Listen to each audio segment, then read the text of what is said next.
button again, please, but it shows a little bit of information about, you know, where we're headed, what the potential looks like. I'm very grateful to be here. I can't wait to interview Shanon and find out everything that there is to know about the strength that it takes to run an educational business. I can tell you is that it is the lifelong thing that no one can take away from you. Shanon, are you ready? Let's do it. Let's do it. At what point, we're going to skip ahead, at what point did SeedCrest become just an idea? Became a vision in 2017 for me when I started seeing the potential and the desire for people like me. We all had the same story. We all wanted to get into the industry, but we didn't know how. There's got to be a standard pathway. And so then that vision became, let's create a system around that vision.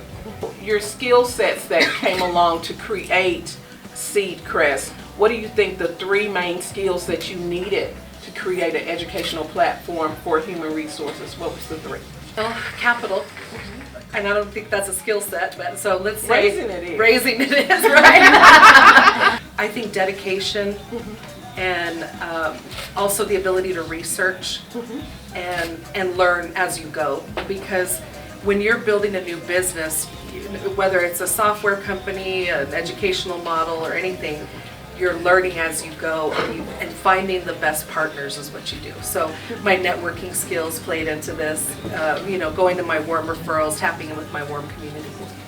So how did you start this process? Was it just talking to family and friends? Was it jotting and journaling your business thoughts? Or did you do something different? Really collecting data was how I started my business, was understanding what I was getting myself into, understanding the industry overall, so that I could maybe spot from an aerial perspective the opportunities. The reason that we went online was to be able to help more people. People were driving statewide to come to us, and that made me nervous putting people on the road. You know, I wanted, you know, going online has given us the ability to really blow it up in a way that we couldn't have done it in brick and mortar, you know, kind of setting. What was your favorite class that you developed? The very first one, it was called the New Mexico Medical Cannabis Program. And that was overall? It was an overarching class that taught people about the industry, what did it look like from a baseline perspective, and the goal of that class was to give everybody an even playing field to start from. Responded to a core compliance training, and now has become our Cannabis Establishment Tech course. Oh my, that is amazing. When I was coming into the state, you gotta know Shanon. And so I reached really, really hard to make sure that I was in your circle, and I felt very warm. Because yes, you're a businesswoman, yes, you are brilliant at what you do, but the passion shows, and then the empathy shows. What's the failure rate? Oh, I think it's more of an equity kind of a situation where we're meeting people where they are. And so taking, you know, using a different term, I would say it's more, you know, meeting people where they are means that we have to sometimes spend more time with them. And we'll get them there. It could be a year, it could be 2 years, it could be 3. And we have people that turn around in a week and they get a job and they stay in this industry for a long, long time, you know. But we do have people that come in and take the education and turn around and say, this isn't for me, but that's what it's for. It either weeds them in or weeds them out, pun intended. You know what I'm saying? Like, tell me this, where do you see SeedCrest as far as branching out in New Mexico? What do you want to see new here? You know, I think here in New Mexico we have an opportunity to really expand, not just with education, but with different types of brands and businesses. I think there's a huge gap of creativity right now happening. So I'd like to see people really wrapping their arms, their eyes, their ears around branding, and really getting a hold of that so that they can create a business model that thrives. You know, New Mexico has a great home for cannabis. We have all the natural resources for cannabis, and I think that we could really be a contender, and states can learn from us. What's something that you can say, okay, you already came with these skills, I know you're going to be able to do this? I've seen some folks come in from the transportation industry and pick up on transportation and courier, whereas I've seen other people pick that business license up without that background and really, really struggle, you know. Also manufacturing seems to be that kind of a business model, coming in having, you know, some sort of brewing industry in their background or, you know, chemistry background. Where people really struggle is in the basics of business, you know, setting up their entity, setting up their standards, setting up those types of things. So I think there's a lot of entry points for different skill sets for that reason in this industry. And it's an opportunity, you know, people that have service-based backgrounds seem to do really well. High inventory, service-based, retail backgrounds tend to do well too in this industry. I love that. I love that. I'm a big believer in cross-pollinating. I want to open it up to the audience a little bit and get some questions for you, because I believe that your business model, your education, and your commitment to New Mexico and the people that are here can be seen in what you do. So I want to see, does anybody have any questions in the audience? What is your ultimate motto for success? Like, what is that one thing that you focus on to say, this is my goal and this is, you know, what I stand by? You know, there's a difference in giving back to the community, right? Go-getters, we get that, right? But somebody that shows up and represents the community well and puts roots down. So that's really been something that I believe I try to live by here in New Mexico. I'm from Socorro, Soco Loco, hey, big shout out there. And so, you know, I really, when I started this business, thought I want to start a legacy for New Mexico. I want New Mexicans in this industry and to have that lifeline, right? So what would you say to someone looking to get into the industry? I would definitely say that that research and education is key. You know, understanding what you're walking into, right? We all have that vision of, I want to get into this because I love to consume. There's a little more to it than that, right? And understanding that's really going to tell you if you want to make a career of this.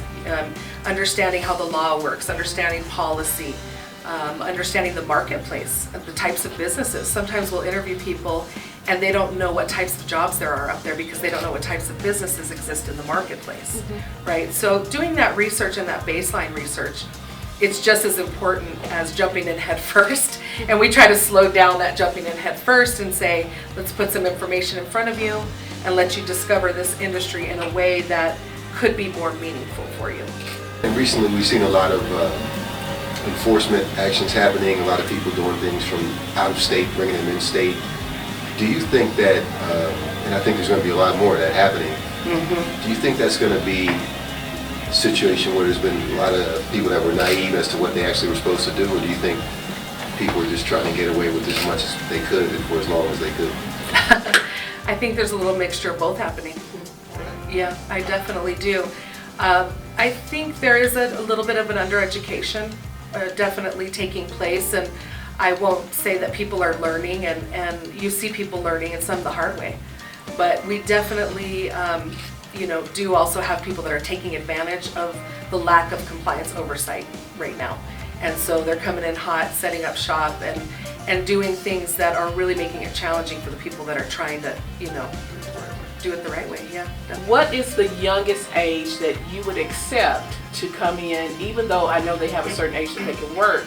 But if someone decided, hey, I want to really learn about this, instead of they graduate from high school and I really want to learn about the cannabis space and become a alumni of SeedCrest, what age can they start?